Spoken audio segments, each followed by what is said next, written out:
Très chers amis francophones, amateurs de thé, bonjour. Bienvenue à un nouveau cours de thé avec moi, Stéphane Erler, le fondateur du blog Tea Masters et de la boutique tea-masters.com. Nous sommes à Taïwan, nous sommes aujourd'hui le 22 mai et il fait encore assez frais, c'est pour ça que vous me voyez en manche longue. C'est assez exceptionnel comme temps, un temps gris, pluvieux, plus frais que d'habitude, alors que c'est d'après moi l'inverse en France. C'est assez rigolo. Que l'an dernier il y avait beaucoup de pluie en France et une sécheresse pas possible à Taïwan. Cette année c'est vraiment le contraire. On a un petit peu marre de la pluie et on aimerait bien que les moments un peu plus chauds commencent bientôt. Mais c'est pas grave, le thé est là pour nous accompagner et aujourd'hui nous avons un sujet un petit peu spécial. Le sujet c'est les liens entre le thé et l'encens. Vous, bien sûr, vous êtes des amateurs de thé. Peut-être que je vais pas vous parler un petit peu, on va pas parler trop de thé maintenant, mais on va commencer par parler de l'encens. Qu'est-ce qu'on veut dire par encens en Chine? Ça s'appelle Chenxiang. Et ça se réfère à une chose assez particulière.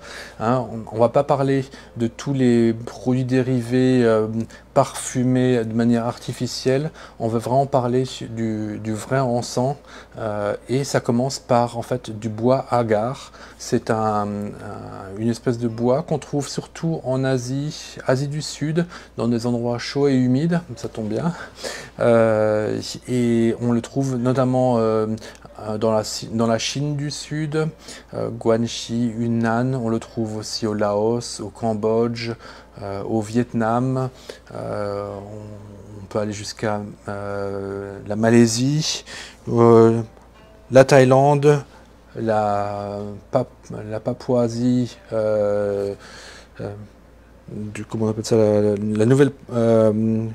la Papouasie-Nouvelle-Guinée, le Timor de l'Est, et puis le Cambodge aussi, le Laos. Donc vous voyez tous ces pays d'Asie du Sud-Est où il fait bien chaud et où il y a beaucoup d'humidité. C'est un bois le bois agar qui donc grandit assez rapidement, mais l'arbre tout seul ne suffit pas pour faire cet encens. En fait, là on pourrait faire un premier lien avec le thé, beauté orientale. Le bois agar a besoin d'être attaqué, a besoin souvent d'être endommagé par du vent, par des éclairs, ou bien d'être trop vieux, d'être tombé, ou bien maintenant de manière artificielle, on lui fait des trous de manière artificielle, afin que ce bois soit attaqué par des bactéries, par des champignons, et en se défendant, le bois va créer une résine un peu différente, une résine plus concentrée, qui est beaucoup plus forte en odeur que le bois lui-même, que sa résine naturelle. Et donc, c'est à partir de cette matière première qu'on obtient vraiment l'encens en Chine. C'est donc une résine de ce bois qui s'est transformée sous l'attaque de champignons, de bactéries qui ont pu pénétrer à l'intérieur du bois et donc cette réaction du bois crée cette résine qui donne une couleur plus foncée au bois. Donc c'est pas tout le bois qui va devenir de l'encens, c'est juste une partie du bois qui va devenir plus dur. Donc on le trouve en quantité très faible et c'est pour ça que son prix est vraiment très très élevé. Alors que si on considère que le thé le plus cher c'est un thé Songpin ou bien qu'est-ce qu'il y a encore des Tongqinghua, je crois qu'on arrive à un peu plus de 1000 $ par gramme pour un thé des années 1920, un thé pour des années 1920. Et bien pour cette résine de bois d'agar, on parle pour la plus chère, pour le Baichinan, Ça, c'est le plus haut grade, celui qui est le plus recherché, qui a les odeurs les plus fines, en fait. Hein. Celui-là, on parle d'1 gramme pour 50 000 $. Donc 50 fois plus cher que le thé le plus cher, qui déjà était à plus de 1000 $ le gramme. Donc là, on parle de 50 000 $ pour la résine la plus chère. Donc elle a pas forcément, elle a mis du temps à exister, hein, puisqu'on parle d'arbres qui ont souvent une soixantaine d'années et qui ont besoin ensuite également de temps pour être attaqués. Mais c'est donc un niveau encore plus élevé au niveau des prix que même les thés les plus chers. Donc c'est vraiment un plaisir très rare, c'est un plaisir encore plus inaccessible que les vieux pour. Et donc un plaisir actuellement vraiment réservé à une élite. Et là, actuellement, j'ai la chance que mon prof, T. Parker, s'intéresse un petit peu à cela et qu'il veuille explorer un petit peu les liens entre l'encens et le thé, et qu'il en a fait un cours. Parce qu'il a rencontré parmi ses amis quelqu'un qui, ça fait depuis une trentaine d'années, que ce gars va dans les différents endroits où on trouve ce bois d'agar avec cette résine, et il a ramené de chacun de ces endroits des échantillons.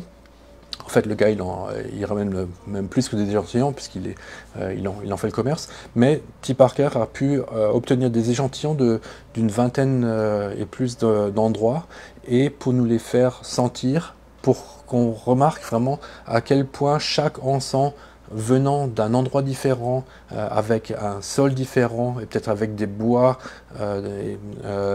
qui ont été attaqués de manière peut-être parfois différente par des champignons différents, et avec des conditions climatiques un peu différentes selon les pays, comme quoi chaque résine va avoir une odeur très particulière, très différente. Et effectivement, depuis plus d'un mois qu'on a commencé à prendre ces cours, on a pu remarquer que ces odeurs d'encens, chaque fois, sont tellement différentes qu'on peut les mettre en rapport avec des thés différents. Alors il y a certains encens qui vont bien avec des thés pu'er anciens, d'autres qui vont bien avec des hong shui oolong, d'autres même qui vont bien avec des thés de haute montagne, des oolongs de haute montagne. Hein, c'est vraiment pour vous dire à quel point ces encens ont des odeurs très particulières et très pures, qui en fait n'ont pas grand chose à voir avec les encens que peut-être que nous on connaît quand on va dans des temples en Chine, à Taïwan, ou bien même en Asie du Sud-Est, des temples bouddhistes. On voit beaucoup de bâtonnets qui sont brûlés et qui font beaucoup de fumée, mais ce sont des fumées souvent qui piquent un peu les yeux, qui sont pas si agréables que ça au nez. En fait, l'encens dont je parle, ça n'a pas grand chose à voir avec ça. Et d'ailleurs, le bois lui-même, cette résine elle-même, quand on la sent à sec, en fait, elle ne sent pas grand chose. Alors que là, ces bâtonnets, ces cônes, ils ont déjà une petite odeur. Mais le bois, en fait, cette résine à sec n'a pas beaucoup d'odeur. Elle peut servir pour être transformée en quelque chose comme ça, hein, qu'on va allumer et ensuite qu'on va utiliser par fumigation. Donc ensuite c'est la fumée qu'on sent. Hop, je vais vous montrer un peu rapidement comment ça marche. Hein, donc là vous voyez, ça fait beaucoup de fumée. Alors ça c'est quelque chose que j'avais acheté une fois par curiosité, mais là déjà là, en fait comme je fume pas, c'est pas tellement intéressant. Là, ça fait beaucoup de fumée. En fait, je préfère l'odeur quand elle n'est pas allumée. Hein, cet encens-là, il a presque une meilleure odeur quand il n'est pas allumé que quand il est allumé. Bon, là, je vais l'enlever. On va le mettre là. Ça, quelque chose qui est fait pour cet effet-là. Mais ça va bientôt s'arrêter, vu que j'ai coupé le morceau. Alors, si on veut quand même un petit peu forcément ça a une odeur quand même plus de pas seulement de fumée, mais également une odeur de bois. Celle-ci, elle est plutôt quand même plutôt douce. Elle est là, c'était quand même quelque chose que j'avais dépensé 800 $, donc environ 25 € pour une boîte d'une peut-être une vingtaine, trentaine de ce genre de petits trucs en encens. C'était déjà un petit peu meilleur que ce qu'on brûle dans les temples, mais c'est pas encore. On est très très loin des encens que je suis en train de goûter durant mes cours, et donc qu'on ne fait pas, qu'on ne sent pas de cette manière-là. En fait, la manière dont on va les sentir, c'est on remplit ce genre de bol avec de la cendre, et dans cette cendre, on va allumer un morceau de charbon tout petit. En forme carrée, un petit morceau de charbon qu'on va mettre dans la cendre, qu'on va placer dans la cendre pour qu'elle diffuse sa chaleur, et dessus on va mettre une toute petite plaquette en argent, donc qui va devenir chaude vu qu'elle est placée sur le charbon qui est dans la cendre, et c'est sur cette petite assiette, toute petite plaque en argent très fine qu'on va mettre ces petits bouts de résine de bois d'agar qui sont donc très concentrés en huile, et c'est cette chaleur du charbon qui va diffuser les odeurs de cette huile dans la pièce. Et du coup, il n'y a pas de fumée. Le charbon n'est pas en contact direct avec la résine, donc il n'est pas en train d'être brûlé. Donc il n'y a pas de fumée qui se dégage. C'est simplement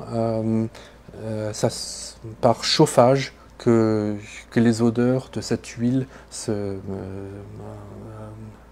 sortent du bois et se diffusent dans l'atmosphère. Et c'est pour ça que cette odeur est beaucoup plus fine que ce genre d'encens qui est de la poudre concentrée et qui n'est faite pour être brûlée, hein, ce qu'on a vu tout à l'heure, la fumée qui est sortie. Alors, il faut savoir que la pratique de l'encens est très très ancienne, hein. Si vous regardez sur Wikipédia, on vous dira même que c'est un des tout premiers parfums qui existait dans le monde. C'est une des premières choses que l'homme a découvert pour parfumer un petit peu son habitat. Mais pour arriver maintenant à cette pratique du bois agar et cette résine vraiment très haut de gamme, là il faut remonter à la période des Song. Il y a 1000 ans, hein, en Chine. Et ce qui est intéressant, c'est que cet art de l'encens, d'utiliser l'encens à bon escient pour se purifier l'esprit, hein, pour faire de l'habilitation, bien également pendant qu'on fait de la musique, hein, avec un guqin, il était traditionnel de d'allumer un encens pour et les vibrations de la musique font également vibrer l'encens qui brûle, la parfumée.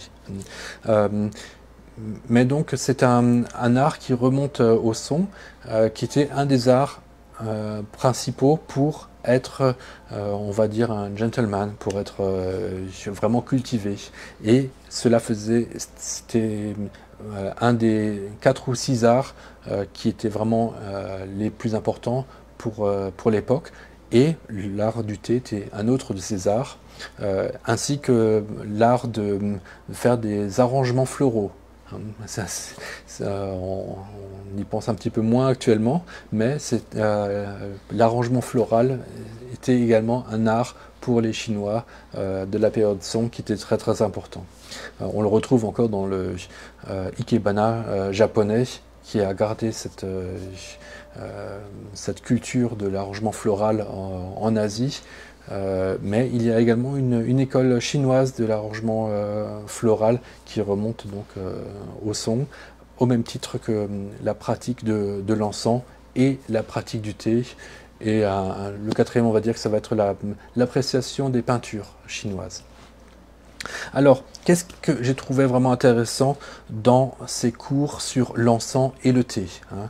Donc, ces cours avec T. Parker sur l'encens n'ont pas pour but de nous faire de nous des amateurs d'encens, c'est plutôt de nous ouvrir la palette des possibilités sur les odeurs, hein. Nous avons vu déjà dans d'autres vidéos précédentes que les odeurs il y en a des milliards d'odeurs différentes, que même notre nez est assez pointu pour identifier. Notre nez est vraiment un instrument génial, fruit de l'évolution, qui va directement au cerveau avant. C'est grâce à lui aussi qu'on a plein de souvenirs. 80% de souvenirs sont liés à des odeurs. Donc ça, nous en avions parlé il y a quelques semaines, notamment avec Proust et la Madeleine de Proust. Ça, c'est quelque chose que lui avait également découvert. Et donc, par contre, on manque un petit peu de vocabulaire pour les odeurs.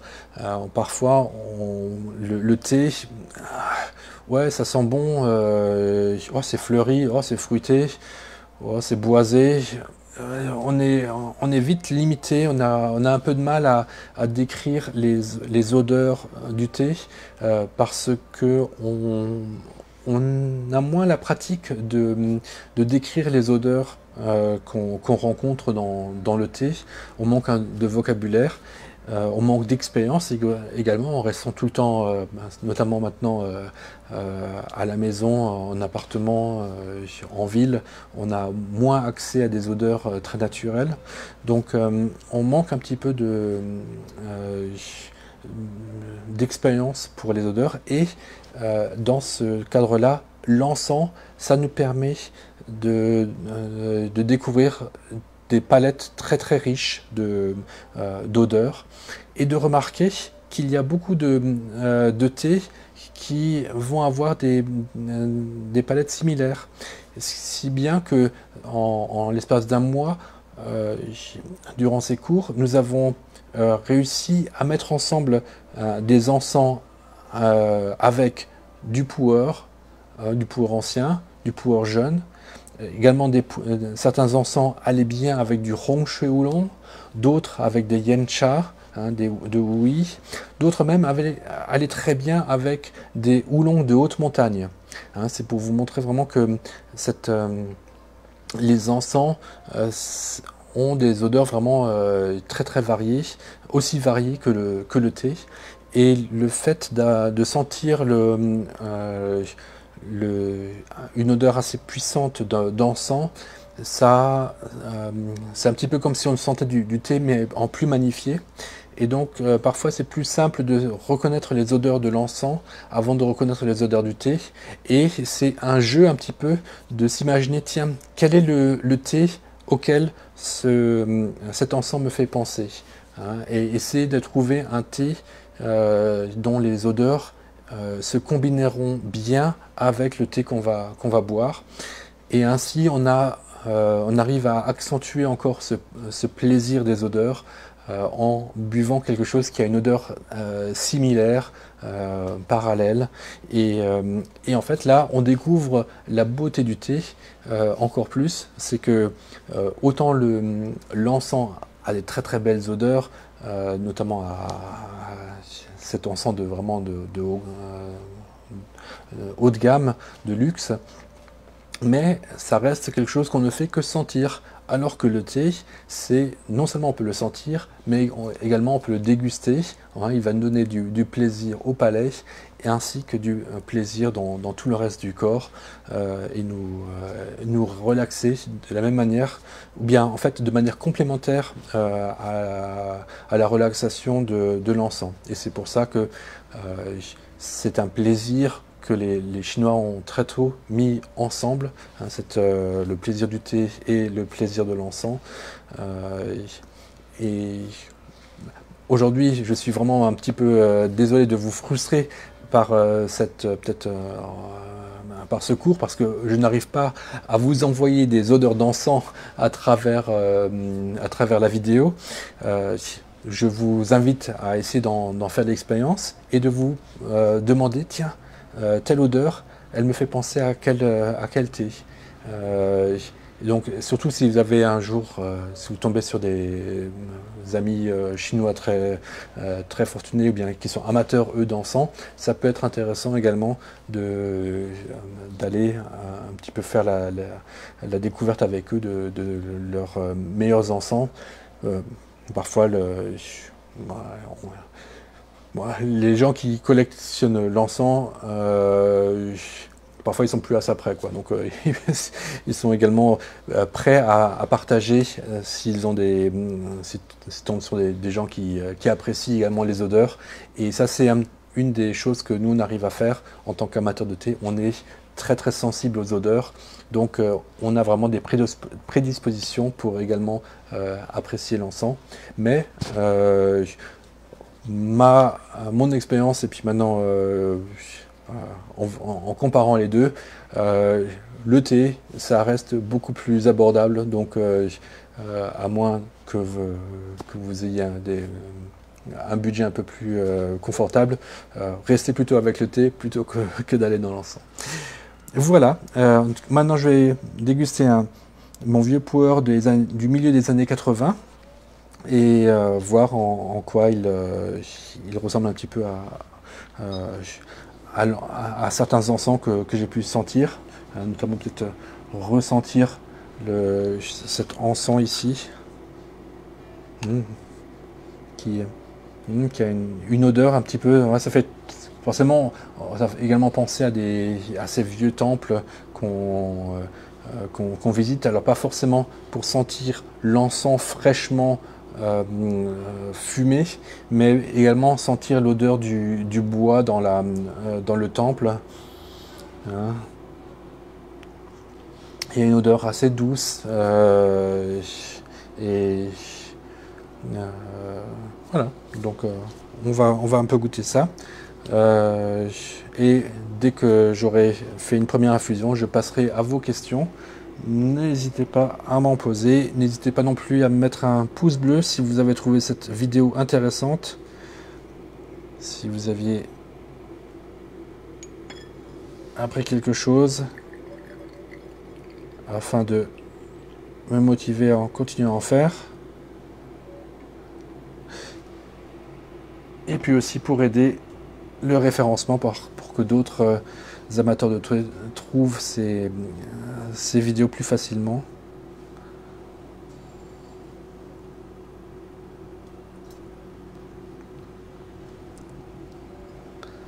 Là, j'utilise une très petite théière Yixing Zesha. Elle ressemble un petit peu à une Schwepping, mais en fait, ce qui la distingue le plus, ça va être son bec en forme de gorge de pigeon, hein. Bien, de bec de pigeon, hein. Ici, il est plus large à la base, donc on appelle ça Götzveru, une théière à bec de pigeon.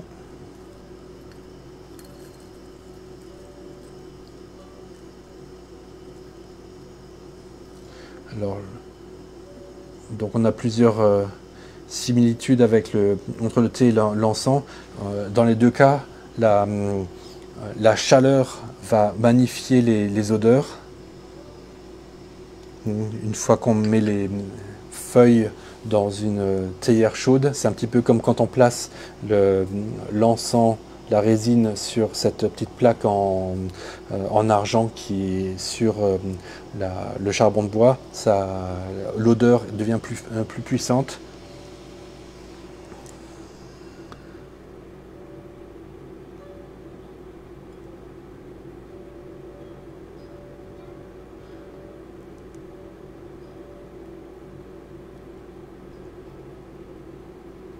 Voilà. J'ai également voulu prendre une petite théière parce que ce qui m'a également impressionné, c'est le fait que très peu de résine suffisent à créer beaucoup de parfums dans une pièce. Donc les prix sont peut-être très chers au gramme, mais très peu, quand on a accès à la résine vraiment brute, on en utilise très peu pour obtenir des odeurs vraiment assez puissantes. Pareil pour le thé. Donc l'important, ce n'est pas la quantité, l'important c'est toujours la qualité. C'est pour ça que quand on a un thé assez précieux, un vieux thé, l'idée c'est pas d'en faire une boisson qu'on boit pour la soif, c'est vraiment d'apprécier ses odeurs et son goût. Et pour cela, quelques coupes suffisent largement. On n'a pas besoin d'en infuser des litres et des litres.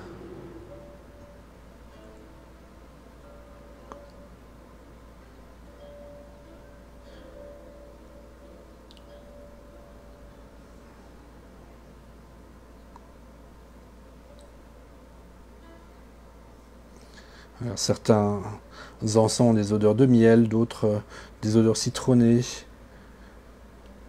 Qu'est-ce que j'avais aujourd'hui? Aujourd'hui, j'avais en cours, on avait un encens qui m'a fait penser à du litchi, carrément. Et c'est la saison des litchis, là, ça tombe bien. Voilà, je vous montre cette belle couleur. Donc mon puer du milieu des années 80 de la firme Monghai, un puer qui n'a pas été pressé.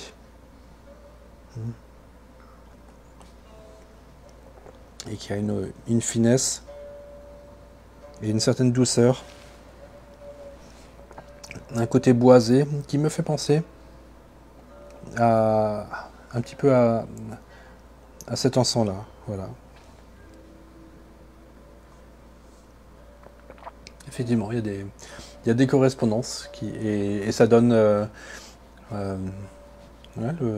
ça donne un intérêt qui a accru d'arriver à trouver quel est le genre de thé qui ira bien avec tel ou tel encens. Donc si vous en avez à la maison, vous pouvez faire ce genre de petit test.